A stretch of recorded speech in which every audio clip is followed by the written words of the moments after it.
హల్లెలూయా. దేవుడు గడిచిన కాలం దేవుడు కాచి కాపాడుతాను బట్టి, అదేవిధంగా ఏప్రిల్ అంతా కూడా విశేషమైన కృపలో మనం భద్రపరిచిన విధానం బట్టి, అదేవిధంగా మరొక నెలలోనికి మనల్ని ప్రవేశింపచేసి ఒక సరికొత్తమైన వాగ్దానంతో మనల్ని తృప్తిపరచబోతున్న దేవుడికి రెండు చేతులు తగ్గిన దేవుడికి స్తోత్రాలు చెల్లిద్దాం. స్తోత్రం స్తోత్రం స్తోత్రం స్తోత్రం స్తోత్రం. ఎలా ఉన్నారు? బాగున్నారు అందరూ?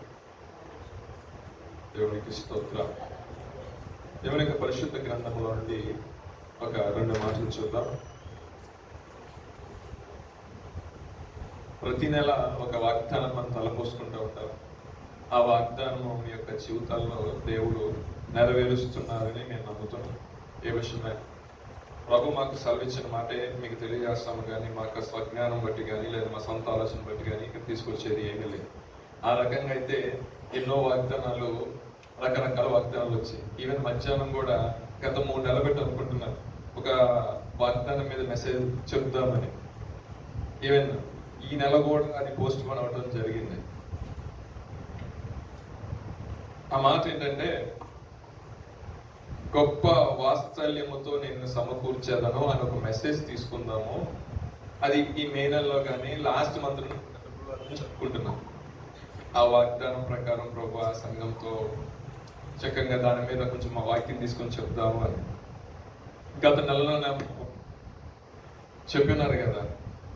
ఆ పట్టణం మీదకి ఎవరినే రానివ్వను, నీ జోలికి ఎవరినే రానివ్వను, అన్ని విషయాలు నేను కాపాడుతాను, భద్రపరుస్తాను అని అంటారు కదా.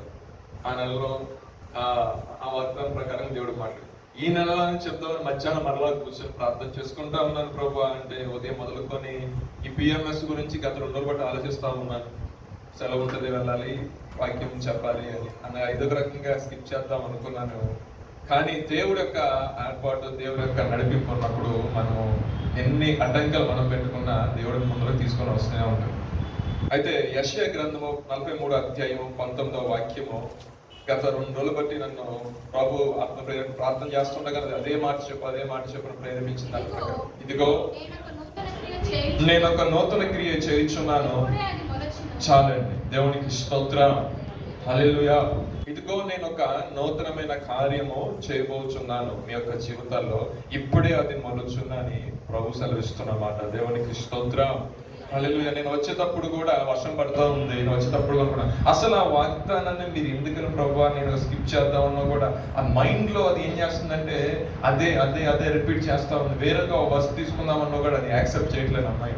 నేను బైబుల్ తీసుకొని లోపలికి వచ్చేటప్పుడు నాకు అర్థమైంది. నేను లాస్ట్ మెసేజ్ నేను చెప్పినప్పుడు లెంట్ డేస్ లో వాక్యం చెప్పినటువంటి వాళ్ళ మధ్యలో నేను లేను. కొన్ని పర్సనలైజర్స్ వాళ్ళ కొంచెం బయట ఉండే చర్చికి రాలేదు. అయితే లోపలికి వచ్చి ప్రార్థన చేసుకున్నప్పుడు అప్పుడు ప్రభు నాకు జ్ఞాపకం చేసుకున్న మాట ఏంటంటే, 40 దినాలు నాకు సన్నిధిలో వాడు ప్రయాసపడి ప్రార్థన చేసి, ఉపవాసం ఉండి ప్రార్థన చేసి, కన్నీరు గార్చి అనేక విషయాల్లో నాకు నా దగ్గర విజ్ఞాపన చేశారు. వారి కార్చిన కన్నీరు అంతా కూడా గుడ్లో దాచిపెట్టిన నా ముందు ఉన్నది. మరి వారి విషయంలో నేను సహాయం చేయాలా వద్దా? దేవునికి స్తోత్రం. అంటే వాళ్ళకి ఒక నేను హోప్ అనేది ఇవ్వాలా వద్దా? వాళ్ళు నిరీక్షణగా ఎదురు చూస్తున్నారు కాబట్టి నేను ఏమై ఉన్నానో ఒక నేను మాట వాళ్ళు సెలవు ఇయ్యాలి కదా. అందుకని వారి జీవితంలో నేను ఏం చేయబోతున్నానంటే, ఈ 40 దినాలు వారు ఏ విషయంలో అయితే ప్రార్థన చేశారో, ఏ విషయంలో నా దగ్గర అడిగారో, వారి విషయాల్లో దాన్ని నేను నూతన పరచబోతున్నాను. దేవునికి స్తోత్రం. అది ఈ రోజు నుండి అది ప్రారంభం అవుతుంది. ఇదే మాట చెప్పమని నాకు ప్రభు ప్రేరేపించిన దాన్ని బట్టి ఆ వాక్యం యొక్క నేను తీసుకొని రావడం జరిగింది. ఆయన అంటారు, నేను ఒక నూతనమైన కార్యాన్ని మీ యొక్క జీవితాల్లో చేయబోతున్నాను, అది ఇప్పుడే మొలుచునని ప్రభు సెలవిస్తున్నాను ఈ నెలలో. సో మన వ్యక్తిగత జీవితంలో ఎన్ని విషయాలు అడుగుతున్నాం మనకు తెలియదు. చాలా విషయాలు అడుగుతూ ఉంటాం. కొన్నిసార్లు అడిగి ఇక ప్రభు ఇస్తాడా లేదా అని చెప్పేసి వదిలేస్తూ ఉంటాం. కానీ మన ప్రభు వింటాడండి, చూస్తాడు. తగిన సమయంలో ఆయన ఏం చేస్తాడంటే దాన్ని అనుగ్రహిస్తాడు. మనకి కావాల్సింది ఏంటంటే పేషెన్స్. క్రైస్తవులకి మెయిన్ ఉండాల్సింది ఏంటంటే ఓపిక, సహనం అనేది ఉండాలి. ఎందుకంటే మనము యేసు ప్రభువారు మనం చెప్పిన విషయాల్లో మనకు చాలా ఓర్పు అవసరమైందని చెప్పాడు న్యూ టెస్టిమెంట్ మొత్తం కూడా. ఓల్డ్ టెస్టిమెంట్ గురించి నేను మాట్లాడిన, న్యూ టెస్టిమెంట్ ఎప్పుడు చూసినా మనకు దీనత్వం కలిగి ఉండాలి, దేవుని కొరకు ఎదురు చూస్తూ ఉండాలి. ఒక 3 విషయాలు చెప్పమంటారంటే 3 విషయాలు ఒకటే చెప్తాను. దీనత్వం అంతే.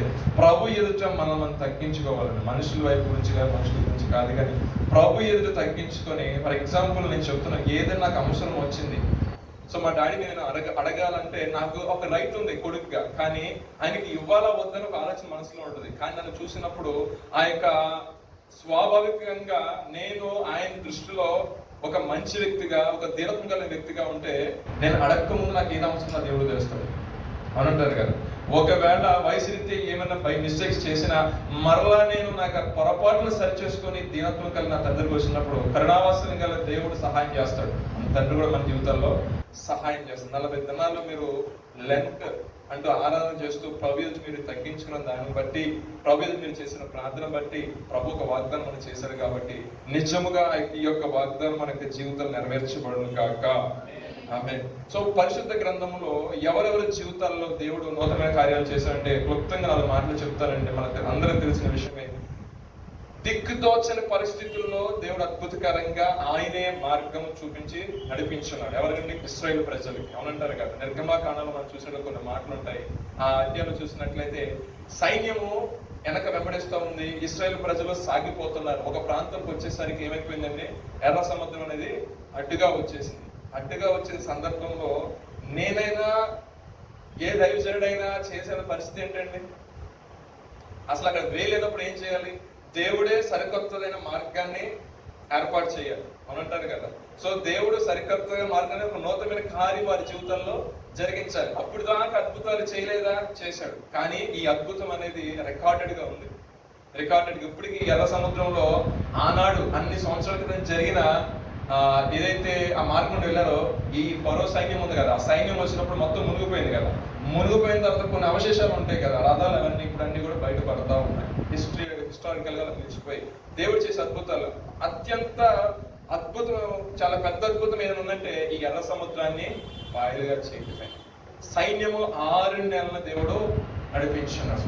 మోషే కూడా ఒకానొక సమయంలో గుండె జారిపోయే పరిస్థితి ఏర్పడింది. ఎందుకంటే 6 లక్షల కాల్పని ఒకళ్ళగా ఇద్దరు కాదు, గట్టిగా 10 మంది వచ్చి మీద పడితే మోషే పరిస్థితి అని చెప్పండి అని అంటారు కదా. మీరు ఒక సిచ్యువేషన్ ఒక్కసారి ఇమాజిన్ చేసుకోండి. నిజంగా 6 లక్షల మంది కాల్పని అంటే ఇంచుమించు ఒక 20 లక్షల మంది జనాభా వెంబడేస్తున్నారు ఒక మనిషి యొక్క మాట చొప్పున. ఆ మనిషి ఎవరి చేత పంపడి, దేవుడి చేత పంపడిన వ్యక్తి అని చెప్పి ఒక నమ్మకం, ఒక గుర్తు వచ్చేసరికి ఏం కనపడుతుందండి, దిక్కు దోచని పరిస్థితి. అక్కడ ఎక్కడ తప్పించుకున్న కింద మీద పడ్డారు, ఏదో ఒక రకంగా వచ్చేసరికి ముందర ఏముందండి, సముద్రం. ఎంతటి మనగాడైనా సరే దాన్ని చేయగలుగుతారు చెప్పండి. మళ్ళీ మనం వ్యక్తిగతంగా మాట్లాడుకున్న మాట. సో మీరైనా, నేనైనా, సీఎం గారైనా, పిఎం గారైనా, ఎవరైనా ఈ లోకంలో ఏ వ్యక్తి అయినా సరే దాన్ని బాయిల్గా చేయగలుగుతారు. ఏ సైంటిస్ట్ అయినా చేయలేరు.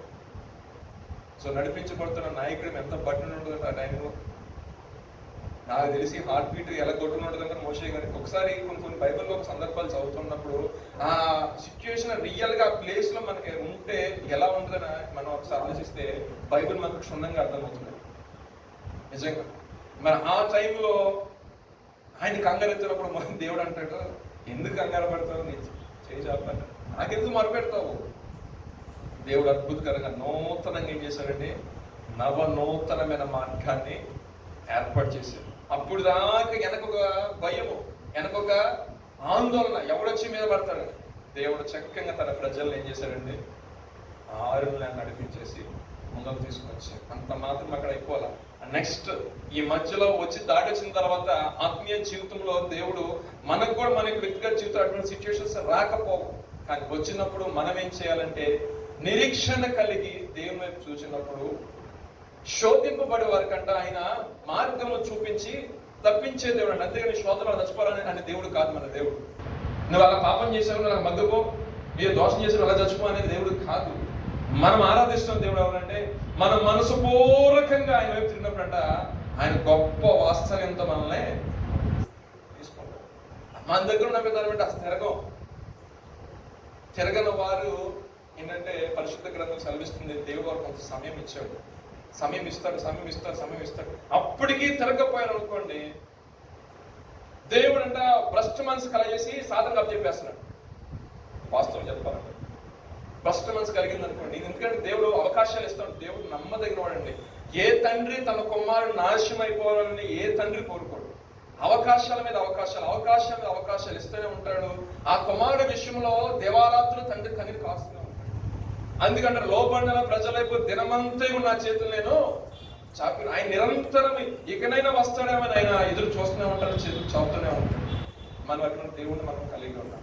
సో అక్కడ నుంచి వచ్చిన తర్వాత వీళ్ళు సరే ఇంత ఆపాదకరమైన పరిస్థితుల్లో దేవుడు మనం రక్షించాడు కదా, దేవుడు మన కృప తోడుగా ఉంచాడు, నడిపిస్తున్నాడు కదా అనే ఆలోచన లేకుండా ఎప్పుడైతే ఎర్ర సముద్రం దాటి వచ్చారో స్వభావానికి సిద్ధంగా మరలా ఏం చేశారంటే పాపం చేయడం మొదలెట్టు.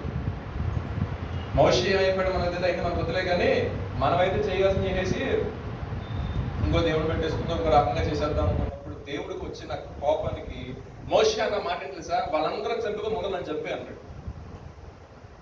చూసారా, వాళ్ళందరం చంపే బదులు దేవునికి ఉగ్రత రేగింది. రేగినప్పుడు మనం ఏం చేస్తాం, ఆ పోతే బానే అల్లా అడ్డుపడ్డాడు. అదొక నూతనమైన కార్యం వారి జీవితాలు, వారొక జీవితం. నిజంగా ఆనాడే వాలిపోయేవాడు. అప్పటికి అడ్డుపడ్డప్పటికి కూడా దేవుడు క్షమించాడు. కానీ మన మార్గం మధ్యలో తింటనే ఉన్నారు. వీళ్ళు ఏం చేస్తున్నారంటే సనుగుతూనే ఉన్నారు. ఈ సనుగుని దాన్ని బట్టి కొంతమంది తీసేశాడు. ఇవన్నీ అయిపోయిన తర్వాత నాయకత్వాన్ని యెహోషువకు అప్పచెప్పిన తర్వాత మళ్ళీ యెహోషువకి ఒక సిచ్యువేషన్ ఎదురైంది. ఎక్కడ? యోర్దాను దగ్గర అంటారు కదా. యోర్దాను దగ్గరికి వచ్చేసరికి ఏమైంది, ఇక ఇంకొక నెక్స్ట్ అడిగేస్తే ఏంటది, వాగ్దాన భూములకు వాళ్ళు అడుగు పెడతారు. ఆ వాగ్దాన భూములకు అడుగు పెట్టడానికి ముందు మళ్ళీ ఏమైంది, మరొక శోధన వచ్చింది, మరొక ఇబ్బంది వచ్చింది.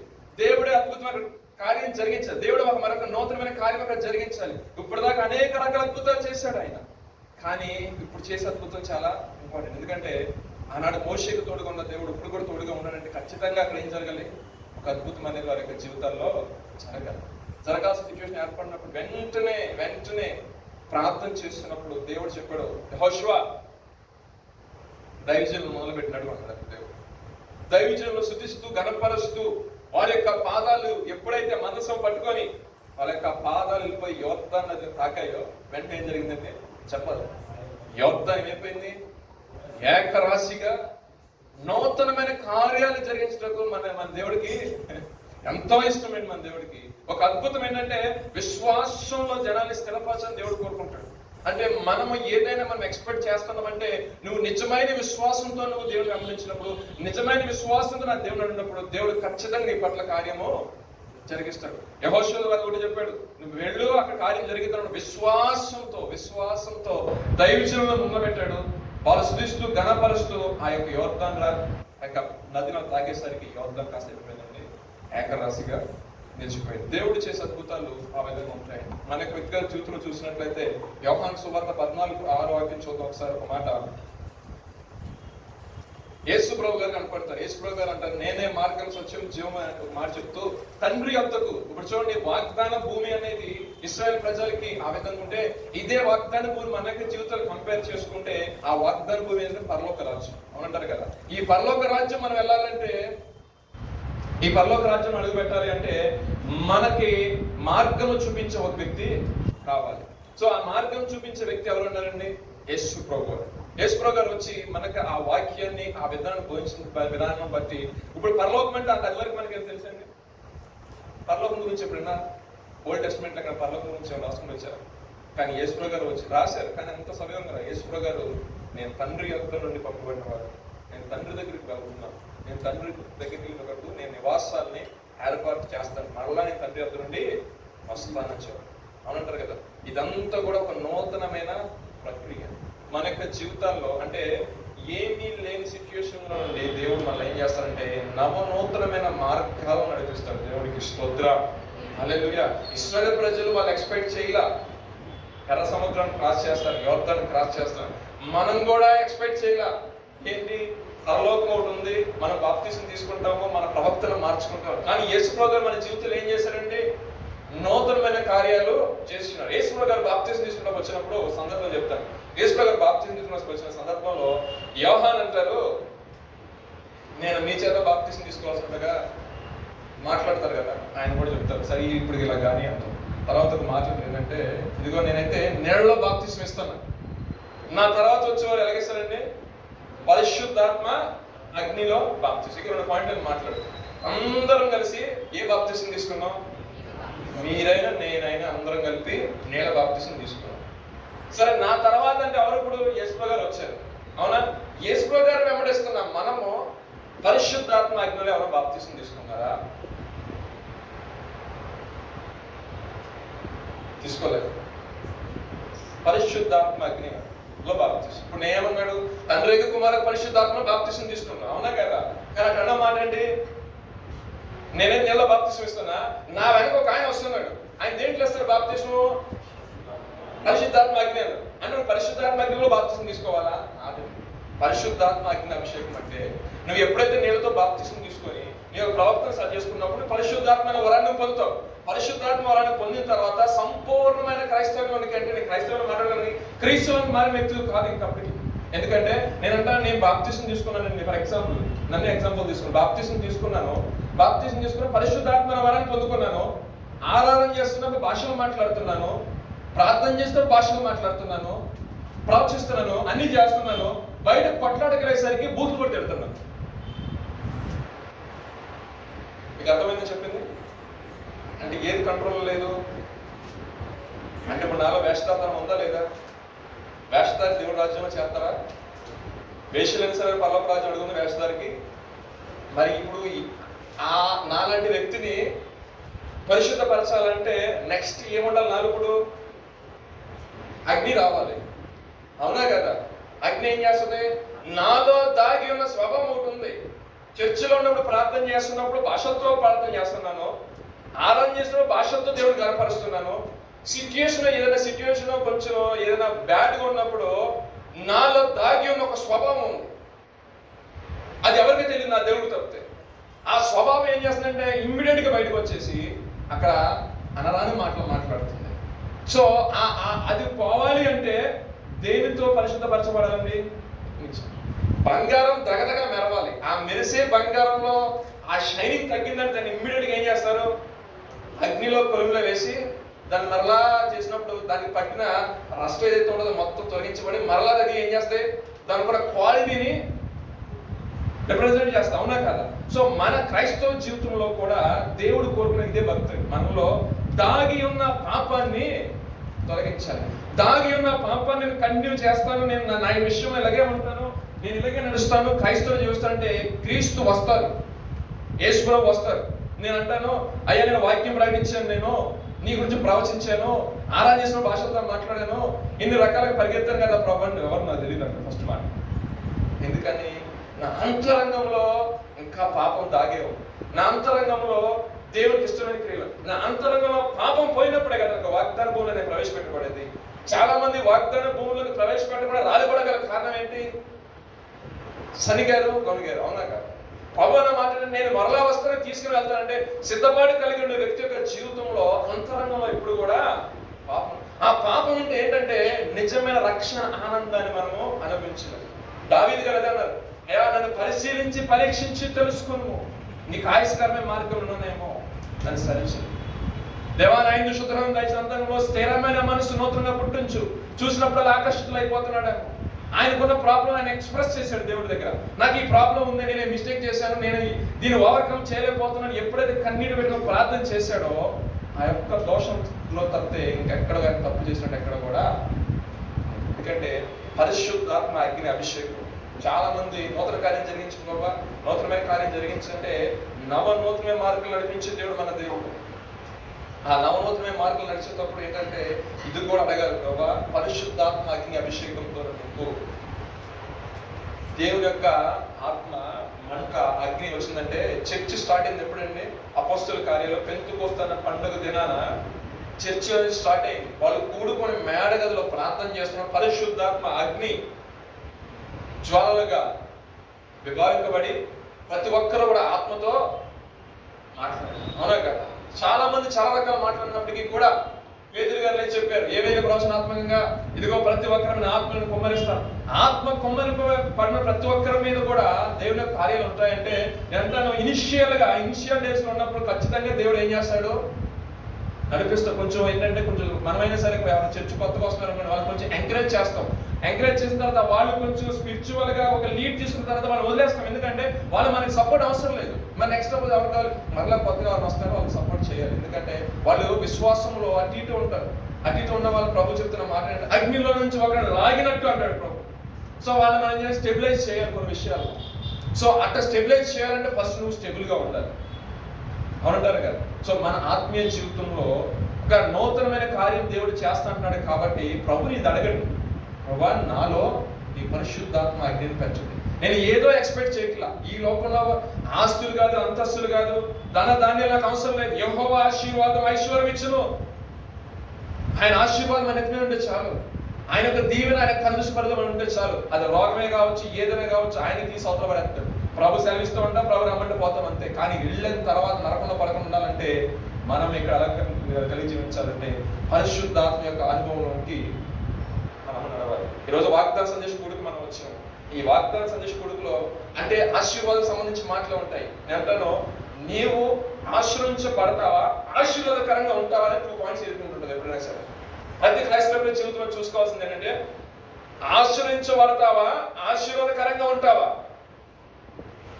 ఆశ్రయించబడ్డామంటే నీ వరకే.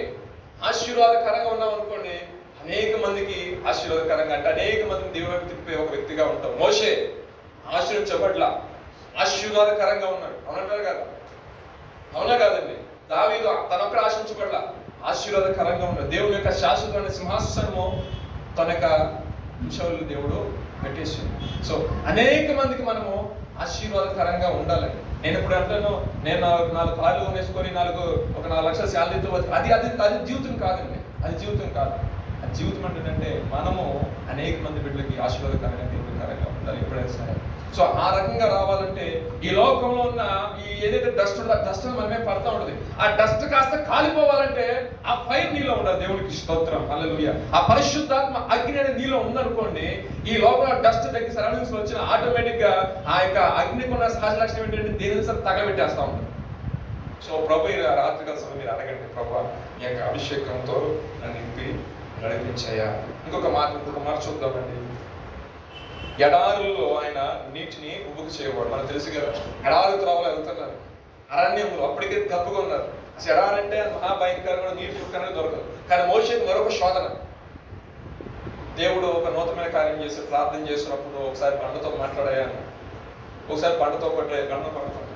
దేవుడు అద్భుతకరంగా ఎప్పుడైతే మోషే తన చేతిని తీసుకెళ్ళి బండ మీద కొట్టాడు, ఆ కర్ర తీసుకెళ్ళి వెంటనే ఏం చేశాడు, ఆయన ఎడారుల్లో నీటిని ప్రవహింప చేసి. అంటే పరిస్థితులు ఏమీ బాగులేని టైంలో మనం ప్రార్థన చేస్తామండి. ప్రార్థన చేసినప్పుడు ప్రభు వాక్యం ద్వారా మాట్లాడినప్పుడు మనము నిరీక్షణ కలిగి ఎదురు చూడాలి తప్పితే దేవుడి మీద సనకూడదు. చాలా మంది క్రైస్తవులు చేసే పొరపాటు అంటే కొంచెం ఆలస్యమయ్యేసరికి సనుగుతూ ఉంటారు, వెనుగుతూ ఉంటారు.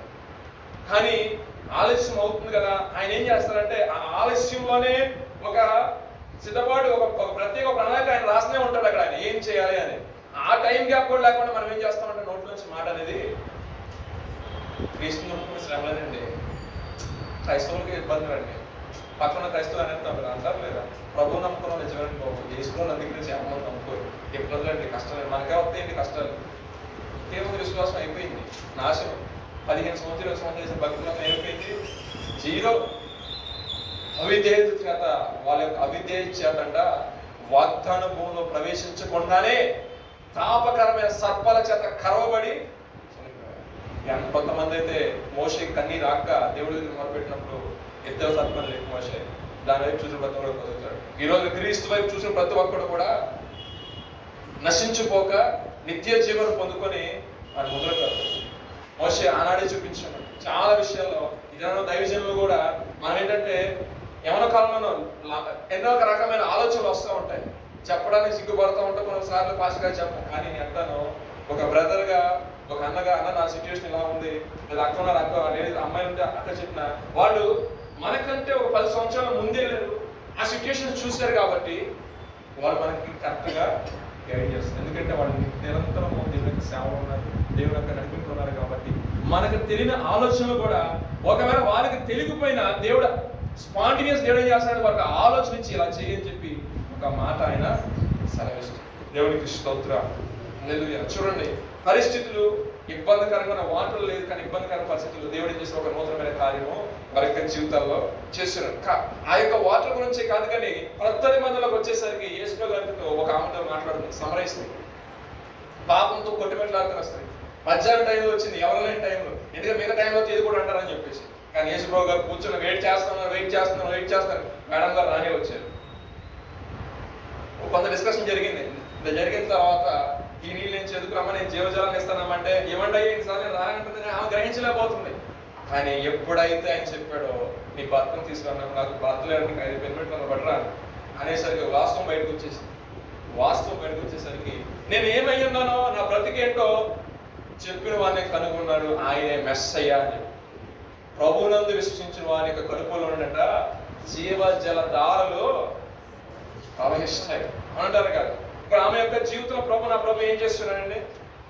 నూతనమైన కార్యము చేస్తున్నాడు. అంటే ఆమె యొక్క పాత రోత జీవితాన్ని విసర్జించేసింది. ఆ యొక్క జీవితం విడిచిపెట్టేసి ఆ కొండ పక్కన పడేసి వెళ్ళిపోయింది. ఊర్లోకి వెళ్ళిపోయి నేను క్రీస్తుని కలిగి ఉన్నాను, మెస్సయ్యను కనుగొని ఉన్నాను, ఇదిగో నేను చేసినంత కూడా చెప్పాను.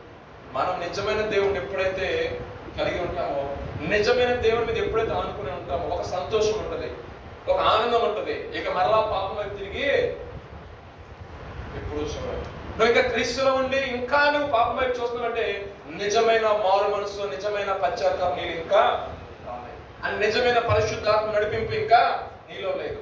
అంటే నామకార్థంగా అనకూడదు కానీ ఏదో నేను వస్తున్నాను, నేను ఏదో కనపరుస్తున్నాను, ముఖస్తుతి చేసి వెళ్ళిపోతున్నాను.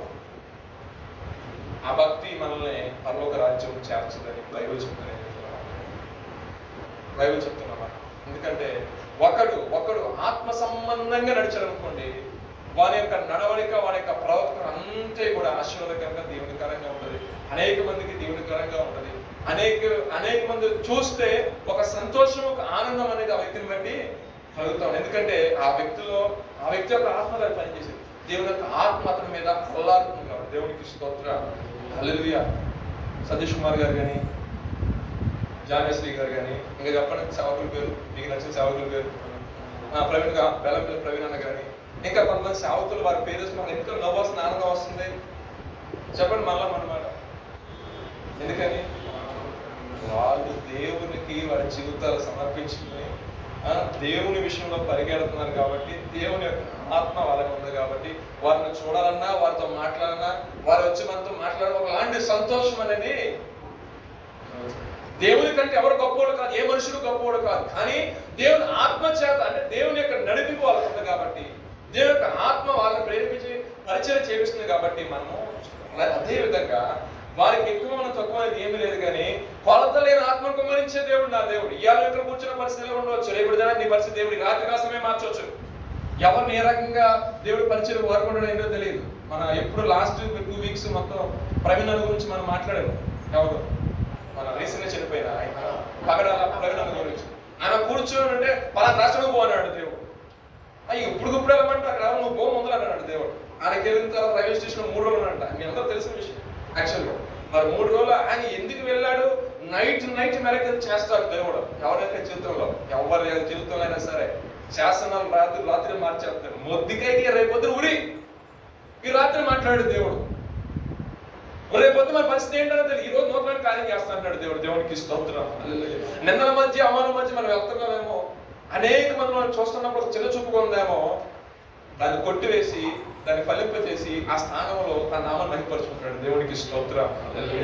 నిజంగా కార్యాలు అద్భుతాలు జరిగించే దేవుడు అండి. లాస్ట్కి ఒక మాట చెప్తాను ఏంటంటే 3 రోజులు అయిపోయింది, సమాధిలో పెట్టారు.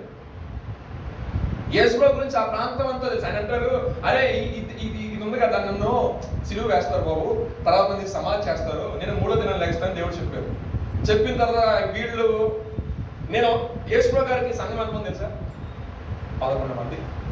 యేసుప్రభు గారి సంఘం 11 మంది.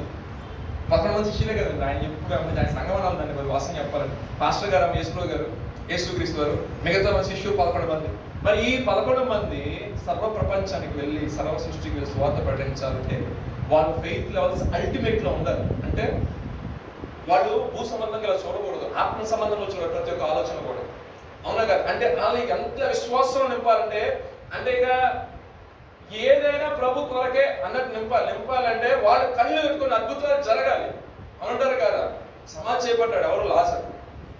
మార్త మరి ఏడుస్తా ఉన్నారు, అయ్యా నువ్వు ఉన్నట్టయితే ఇది జరిగేది కాదంటే ప్రభు అన్నారు. ఆయన అమ్మాయికి మాట్లాడు, ప్రభు కూడా కన్నీరు వచ్చింది, వాళ్ళు మాట్లాడుకో అంతే. మరి శరీర దానికి వచ్చారు కదా, ఆయన కూడా కొంచెం ఎమోషన్ ఆ రాయబడి యేసు ప్రభు వారిని కూడా గుర్తించాను బిగ్గరగా, అయ్యా ఇప్పుడు దాకా అద్భుతాలు చేసావు, నీ నామానికి కూడా కార్యం జరిగించాను బిగ్గరగా. లాజరు బయటికి రాను అంతే, ప్రేత వస్త్రాలతో కట్టమని లాజరు బయటకు వచ్చాడు. ప్రేత వస్త్రాలు కట్టమని లాజరు బయటకు వస్తానని తెలిసింది. అందరూ చూసే చప్పట్లు కొట్టారు. పునరుద్ధాన దినం రోజున ఆయన సిలువ వేయబడి 3 రోజులు లెగుస్తా ఉన్నప్పుడు అసలు నాకు తెలిసి ఆ రోజు ఎంతమంది ఉండాలి? అసలు 20 లక్షల మంది 30 లక్షలు ఆ ఊరు మొత్తం అక్కడే ఉండాలి. ఈయన పునరుద్ధానే లెగిస్తాడు కదా అని అవునంటారు కదా. సిలువ వేయబడటం ఏంటో సమాజానికి ఎప్పుడైతే ఆయన్ని సిలువ వేశారో అప్పుడు దాకా అద్భుతాలు చూసినారు, అప్పుడు దాకా ఆశ్చర్యకాలు చూసారు, అప్పుడు దాకా స్వస్థత ఉన్నారు. అందరూ కూడా అయిపోయారంటే ఎవరో అయిపోయింది. కానీ కొంతమంది మాత్రం విశ్వసించారు, కొంతమంది మాత్రం. ఈవెన్ ఆ 11 మందిలో శిష్యులు కూడా ఎవరు వెళ్ళాలి? 2 తల్లి లేదు అవునా? వెళ్ళేసరికి ప్రభు మాట్లాడి లేచొచ్చు, ఆయన ఇక్కడ లేడు కదా, లేచున్నాడు. దేవునికి స్తోత్రం.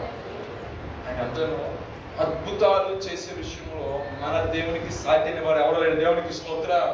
హల్లెలూయా. చనిపోయిన లాజరు లేపాడు, మనను కూడా మన నీటినిచ్చాడు, యోర్దాను ఏకరాశి నిలిపాడు, ఎర్ర సముద్రాన్ని పాయలుగా చేశాడు. గొర్రెల దగ్గర వ్యక్తిని తీసుకుని తన సింహాసనాన్ని స్థిరపరిచి శాశ్వత కాలం నా సింహాసనాన్ని స్థిరపరుస్తా అని చెప్పి ఆ వంశవాళ్ళను చేసుకోగలరు. పాపంతో కొట్టుమెట్లాడి అనేక మందిని నాశనం చేస్తున్న వ్యక్తితో మాట్లాడుతూ అనేక జీవితాన్ని సరిచేసి తద్వారా స్వార్థ ప్రకటన చేశాడు. ఆయన కార్యం జరిగించడంలో ఆయనకి సాధ్యమైన వారు ఎవరు? నీ నా జీవితాల్లో మనం దేనికోసం ఎదురు చూస్తున్నామో అది ఆయనకి చాలా చిన్న విషయం అంటారు కదా. అవునా కదా? ఎర్ర సముద్రంతో పోల్చుకుందాం, యోర్దానుతో పోల్చుకుందాం, లాజరు 3 దినాలు లేచిన లాజరుతో పోల్చుకుందాం, పాపంతో కొట్టుమెట్లాడు ఆ ఊరు మొత్తం పాడు చేస్తున్న ఆ వ్యక్తి యొక్క జీవితంతో పోల్చుకుందాం. అన్నిటిని పక్కన పెట్టి నువ్వు ఏ విషయంలో అయితే ఇది జరిగితే బాగుండు, నాకు ఎదురు చూస్తాను అతను పక్కన పెట్టి ఇవన్నీ పక్కన పెట్టి అన్ని ఎలా కనుకుంటుంది చూడండి. మనం అడిగేది చాలా చిన్న విషయం, కానీ ఆ దేవుడు చేయబోయే చాలా గొప్ప విషయం. దేవునికి స్తోత్రం. హల్లెలూయా. అనుకుంటున్నాడు, నేను ఒక నూతనమైన కార్యం చేయబోతున్నాను, అది ఇప్పుడు మలుస్తాను. ఇప్పుడు దాకా ఎదురు చూశారు కదా, ఇప్పుడు దాకా కనీరు కాదు, ఇప్పుడు దాకా వేదం ఒంటరిగా లైట్ ఆడుకొని కూర్చొని ఏడ్చిన దినాలు ఉంటాయి. నాకు సహాయం లేదు ప్రభు, ఆర్థిక సహాయం లేదు, ఏమీ లేదు, కనీసం బంధుబలం లేదా, ఎవరు కూడా సపోర్ట్ చేసేవాళ్ళు ఎవరు లేదని చెప్పేసి ఒక్కడే కూర్చొని ఏడ్చిన దినాలు ఉండొచ్చు మీ యొక్క జీవితంలో. ప్రభు అంటే అన్ని చూశాడు. ప్రభు ఈ పట్ల నేను ఒక నూతన కార్యం చేస్తాను. దేవునికి స్తోత్రం. అనేది ప్రభు యొక్క ఒక వాక్యం దీనికి ఆశ్రయించబడు కాక ప్రార్థన చేసుకుందాం. ప్రార్థన చేసుకుందాం. మాట్లాడుతున్నాయి కానీ తర్వాత ధ్యానం.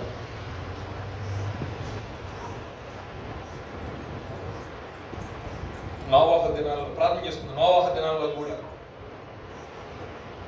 నోవాహు దినాలు ఉపద్రవం అయిపోయిన తర్వాత దేవుడు ఒక కొత్త నిబంధన చేశాడు. నోవాహుతో కొత్త జనరేషన్ తీసుకుని వచ్చాడు. ఈ దినాన మన కొరకు కొత్త నిబంధన యేసు ప్రభు వారితో మనకు దేవుడు చేస్తున్నాడు. ఆయన కార్చిన రక్తము ద్వారా మనకు కొత్త నిబంధన దేవుడు అనుగ్రహించున్నాడు. ఇట్టి స్వాతంత్రాన్ని దేవుడు మనకు అనుగ్రహించినాడు. కాబట్టి మనందరం ప్రార్థన చేసుకుని ఒక నూతనమైన కార్యం ప్రభు అయిన మా పట్ల చేస్తాను, మా పట్ల మీరు జరిగించండి అయ్యా అంటూ కొన్ని నిమిషంలో వ్యక్తిగత ప్రార్థన చేసుకుందామండి. ఈ నెల మనకు ఆశీర్వాదకరంగా దీవెనకరంగా మార్చబడలాగున, పరిశుద్ధాత్మ అగ్ని అభిషేకం ద్వారా మనం నడిపించబడలాగున సహాయం చేయమని ప్రభు. ఇప్పుడు దాకా ఆత్మతో నడిపించబడి ఉన్న ప్రడుగు ప్రభా, పరిశుద్ధాత్మ అగ్ని అభిషేకం మీరు మాకు అనుగ్రహించండి. ఏదైనా ప్రభా ఆత్మతో కొంతవరకు ఆత్మ తీవ్రత కలిగి ప్రార్థన చేస్తున్నాను, ఆత్మ సంబంధంగా ఎదుగుతున్నాను, కానీ ఏదో ఒకటి ప్రభా నన్ను మరలా కిందకు లాగపడేస్తుంది, ఏదో దాగి ఉంది ప్రభా. ఆ దాగి ఉన్న దాన్ని తీసివేయాలంటే అగ్ని అభిషేకము నాకు కావాలి ప్రభా. నీ పరిశుద్ధాత్మ అగ్ని అభిషేకము అది నాలో వచ్చిన అక్కడ ఏదైతే నేను జయించలేని పాపం ఉందో ఆ దాన్ని జయించే శక్తిని మీరు మాకు అనుగ్రహిస్తారయ్యా అంటూ ప్రార్థన చేసుకున్నాం. కొన్ని నిమిషముల పాటు దేవుడు అద్భుతాలు చేయి దేవుడు, సౌలుని పౌలుగా మార్చే దేవుడు, అనేక మంది క్రైస్తవుల్ని ఇబ్బంది పెడుతూ అనేక రకాలుగా చిత్రహింసలు పెడుతున్న సౌలుని చూసిన దేవుడు వెంటనే తన యొక్క కార్యము జరిగించి అద్భుతకరంగా అపోస్తులుగా మార్చేసిన గొప్ప దేవుడు. నీ పట్ల కార్యం చేయుటకు ఆయన సిద్ధపడిన నీ పట్ల కార్యం చేయటకు ఆయన తన సింహాసనం ఎదురును బయలుదేరినాడు. కాబట్టి ప్రత్యేకంగా ప్రార్థన చేసుకుని ప్రత్యేకమైన సమయంలో ప్రభా ఇదిగో ఒక నూతనమైన కార్యము నీ పట్ల చేయబోతున్నాను, అది ఇప్పుడే మొలుచున్నాను ప్రభా. నిజంగా ఈ నెలలో మా యొక్క జీవితాల్లో దేని కొరకైతే ఎదురు చూస్తున్నామో అయా ఇప్పుడు దాకా ఈ యొక్క జీవితం ఇంకా మార్చబడదా, ఈ జీవితంలో కనీసం ఒక నూతనంగా ఏం కనబడదా, కనీసం ఒక అభివృద్ధి ఒక ఫలింపని ఉండదా, ఏంటి నా బ్రతుకు అనుకున్న వాళ్ళు ఉన్నారేమో ప్రభా. నా తండ్రి అయా నా తండ్రి విసికి వేసారిపోయి ఉన్నారేమో ప్రభా, ఎదురు చూసి ప్రభా అయా మౌనంగా ఉన్నారేమో. కానీ వాళ్ళని బలపరుస్తూ ప్రభా అయా వారికి ఒక నిరీక్షణ కలుగు చేస్తూ ప్రభా ఇదిగో నేను ఒక నూతనమైన కార్యం నీ పట్ల చేయబోతున్నాను అన్నావు ప్రభా. వారి జీవితాల్లో వారి కుటుంబాల్లో కార్యం మీరు జరిగించండి ప్రభా. అద్భుతకరంగా ప్రభా వారి బ్రతుకుల్లో జరిగించండి. గొప్ప సాక్ష్యాలు ప్రభా ఈ నెలలో లెచ్చులుగాక నా తండ్రి నీ కార్యం జరిగించండి అయ్యా. నీకు స్తోత్రాలు. ప్రార్థన చేసుకున్న కొన్ని నిమిషములు వ్యక్తిగతంగా ప్రార్థన చేసుకోండి.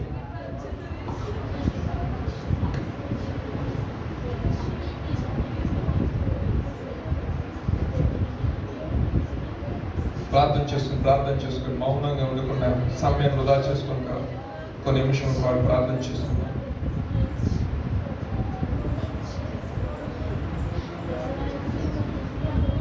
నూతన క్రియను చేయుచున్నానని నీవు సెలవీయగా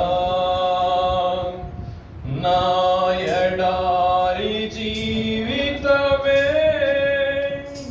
సుఖ సౌఖ్యము కాగా, నూతన క్రియను చేయుచున్నానని నీవు సెలవీయగా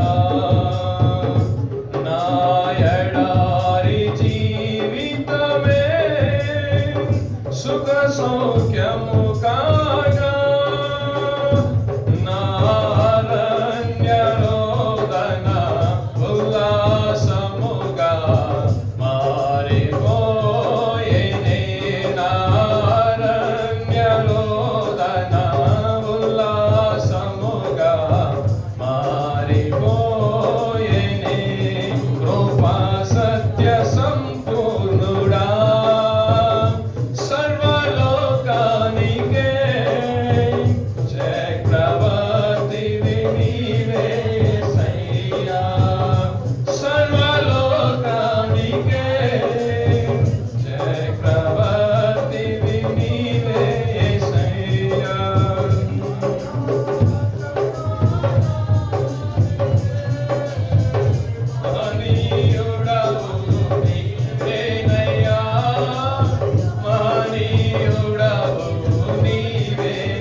నూతన క్రియను చేయుచున్నారని ప్రభా మీరు సెలవిచ్చున్నారు. మా ఎడారి జీవితము, మా అరణ్య రోదన, మా కన్నీటి బ్రతుకును ప్రభా సమస్తాన్ని సృష్టించిన దేవుడు ప్రభా, మా పరిస్థితిని ఎరిగిన దేవుడు, మా కష్ట నష్టం ఎరిగిన దేవుడు, మా ఇబ్బందులు ఎరిగిన దేవుడు ప్రభా. మేము ఏ స్థితిలో ఉన్నానో ప్రభా నా తండ్రి సమస్తాన్ని దృష్టించి ప్రభా ఒక శ్రేష్టమైన వాగ్దానాన్ని ప్రభు మాకు అనుగ్రహించున్నారు.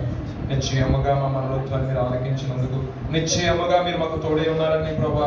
అయ్యానంత నిశ్చయముగా మేము చేస్తున్న ప్రార్థన నీ సన్నిధి చేరుతుందని ప్రభా తెలుసుకున్నట్టుకు ప్రభా ఓ శ్రేష్టమైన ప్రభా మాటను ప్రభా నా తండ్రి కుమారుని ద్వారా మీరు మాకు అనుగ్రహించినందుకు మీకు వందనాలు ప్రభా. అయ్యా నా తండ్రి ఇంకను ప్రభా నా తండ్రి ఆత్మ మమ్మల్ని మీరు బలపరచండి, ఆత్మ సంబంధం యుద్ధ తృప్తిపరచండి, నీ అమూల్యమైన పరిశుద్ధమైన రాకడను సిద్ధపరచమని ప్రార్థిస్తున్నాం నాయన. ప్రత్యేకమైన కోణంలో ప్రతి ఒక్కరితో మీరు మాట్లాడమని నమ్ముచున్నాం నాయన.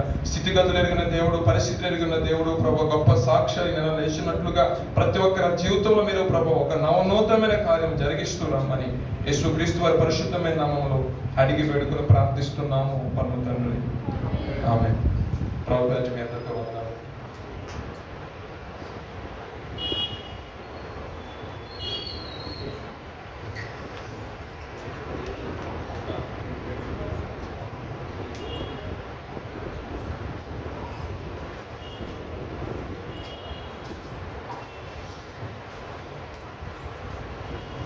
చిన్న సహోదరుడు తిమోతి బర్త్డే ఉంది. సో చిన్న కేక్ కటింగ్ ఉంటున్నప్పుడు వాళ్ళు తల్లి గారు వస్తారు, కేక్ కట్ చేస్తారు.